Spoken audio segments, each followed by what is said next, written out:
روایت ہے، روایت کے جملے لفظ بلفظ آپ کی خدمت میں پڑھیں گے. جب بی بی فاطمہ بنت اسد سلام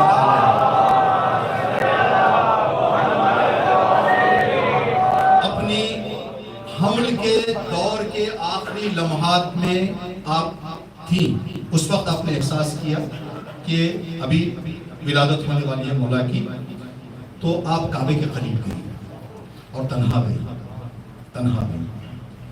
جانے کے بعد کعبے کے قریب کھڑے ہو کر جو دعا بی بی فاطمہ بنت اسد نے کی، اس دعا کے جملے: پروردگار، میں تجھ پر، تیرے تمام پیغمبروں پر اور تو نے جتنی کتابیں نازل کی ہیں سب پر ایمان رکھتی ہوں.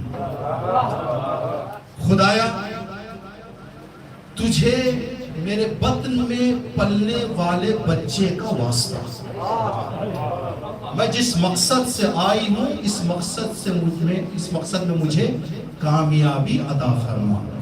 ادھر یہ دعا جناب فاطمہ بنت اسد کی ختم ہوئی، دیوار کعبہ شق ہوئی، بی بی اندر داخل ہوئی، دیوار بند ہو گئی. 3 دن خدا ہے اور فاطمہ بنت اسد. یہ روایت کا مختصر ٹکڑا آپ نے سنا. ابھی چند اپنی زندگی کے سوالات آپ سے پوچھیں گے.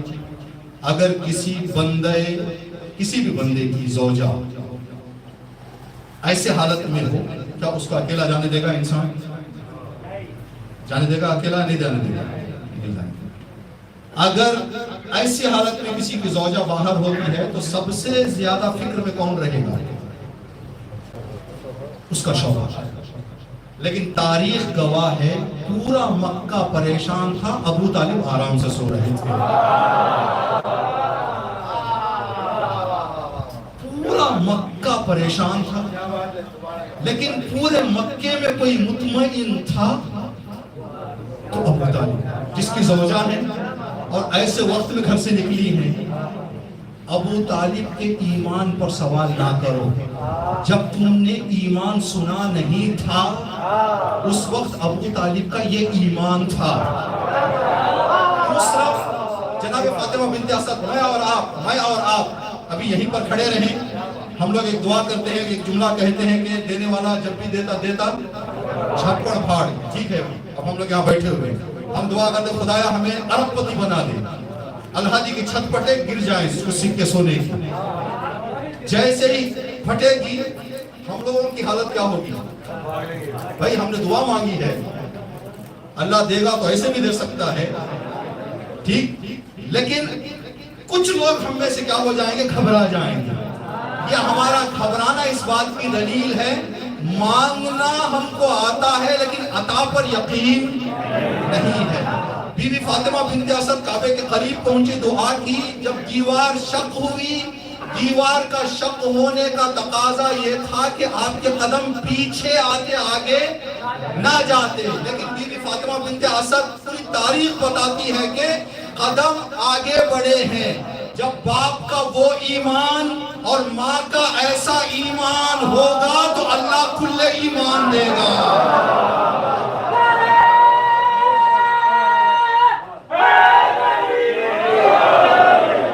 جب یہ دو ایمان باپ اور ماں کا اس معیار کا ہو تو اللہ دونوں میں ظرف دیکھ کر کہتا ہے جب دونوں کا ایمان اتنا ہے تو اس قابل یہ دونوں ہیں کہ ان کو کل ایمان دیا جائے. ہمارے یہاں مولانا صاحب نے بہت اچھی بات کہی تھی کہ 3 دن جب یہ بیوی اپنے گھر میں اللہ کے گھر میں موجود تھی، بہت سارے لوگوں نے آ کے دروازہ کھولنے کی کوشش کی، دروازہ نہیں کھولا. ٹھیک، دروازہ نہیں کھولا. کیا ہو گیا تھا؟ چابیاں تھی لوگوں کے پاس. تو یہاں پر بتایا گیا کہ جو مالک ہوتا ہے اس کو یہ اختیار ہوتا ہے کہ اندر سے کنڈا لگا جائے. علی گھر کا مالک تھا. آخری جملہ اور آپ کی زحمت تمام.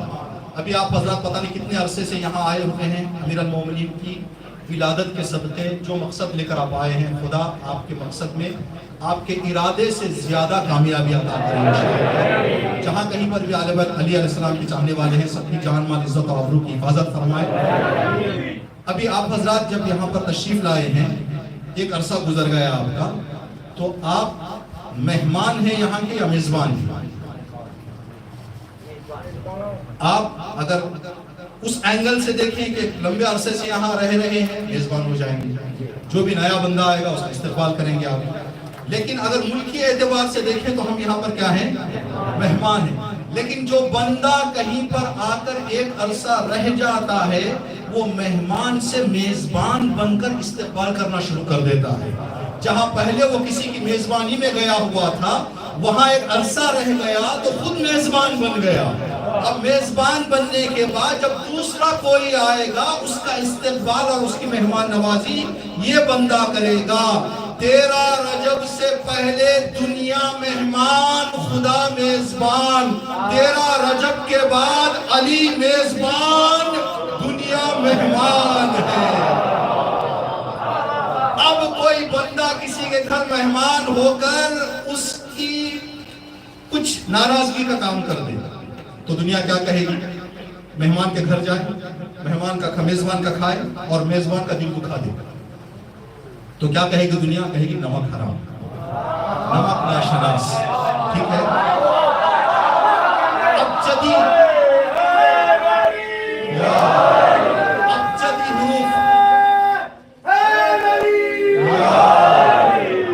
ابجدی حروف مولا امیر المومنین کا اگر ہم نمبرز میں نام لکھنا چاہیں تو کیا لکھیں گے؟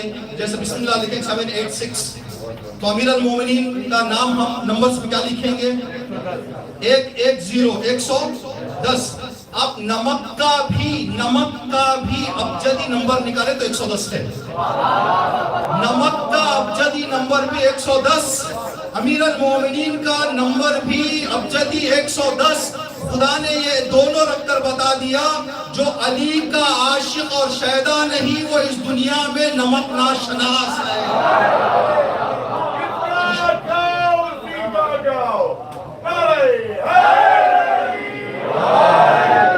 انشاءاللہ خدا تبارک تعالی ہمارے جشن کو قبول فرمائے۔ جنہوں نے بھی پڑھا ہے خوش رہیں، دن خوشی کا ہے انشاءاللہ۔ جو بھی ہم نے یہاں پر کام کیا ہے، جیسا آغاز سے بتا رہے تھے، جنہوں نے خدمت کی ہے، جو گرمی میں بھی آپ لوگ یہاں بیٹھے ہوئے ہیں، شاہین بھائی یہاں پر تشریف رکھتے ہیں اور آپ کے بیٹھنے سے اور آپ کے لباس کے پسینے سے یہ پتا چل رہا ہے کہ ایک تو آپ حضرات کی 13 رجب کا جشن چل رہا ہے۔ خدا تبارک تعالیٰ ان کو ہمیشہ مولا امیر المومنین کے خادموں میں شمار فرمائے اور جو بھی خدمت ہم انجام دے رہے ہیں خدا اپنی بارگاہ میں قبول فرمائے۔ صلوات علی محمد و آل محمد۔ انشاءاللہ ناد علی آپ سب کو یاد ہے، دنیا میں جہاں کہیں پر بھی علی علیہ السلام کے چاہنے والے زندگی کر رہے ہیں، سب کی جان مال عزت و آبرو مخصوصاً حاضرین جشن کی جو بھی دعائیں ہیں ان دعاؤں کے پورا ہونے کے لیے، مخصوصاً امام کے ظہور کے لیے اور امام کے ظہور سے دنیا میں عدل و امان جلد از جلد قائم ہونے کے لیے سب مل کر انشاءاللہ ناد علی پاک کی تلاوت فرمائیں گے۔ بسم اللہ الرحمن الرحیم۔ ناد علیاً مظہر العجائب، تجدہ عونا لکا فی النوائب، کل ہم وغم سینجلی بعظمتک یا اللہ وبنبوتک یا مل کر وَبِوِلَایَتِكَ یا علی یا علی یا علی، ایک اور مرتبہ یا علی یا علی یا ابا الحسن یا امیر المؤمنین یا علی ابن ابی طالب یا حجت اللہ علی خلقہ یا سیدنا و مولانا، انا توجہنا واستشفعنا وتوسلنا بک الی اللہ وقدمناک بین یدائی حاجاتنا یا وجیعا